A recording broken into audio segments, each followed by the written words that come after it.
Tumebakiwa na siku moja au mbili, tunaingia katika mwezi mtukufu wa Ramadhani. Mwezi huu ni mwezi wa ibada, mwezi wa Qur'an. Ni vyema basi tufanye ibada kwa wingi, ni vyema misikiti ijae, na kwa bahati mbaya sana isije mwanzo wa Ramadhani mwisho ikawa mitupu. Kule mwisho kule ndio kuna fadhila zaidi.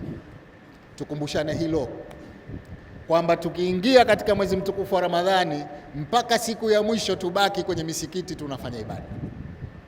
Lakini vile vile ndani ya mwezi mtukufu wa Ramadhani tunahitaji kuhurumiana. Yako makundi ndani ya jamii, uwezo mdogo, tunahitaji kuwahurumia. Kama hayo makundi niliyoyataja na mengine, wengine hawana tatizo la ulemavu wala uyatima wala ujane, lakini hawana uwezo. Masikini na mafakiri wamo katika jamii zetu. Hawa tuwatizame kwa jicho la huruma.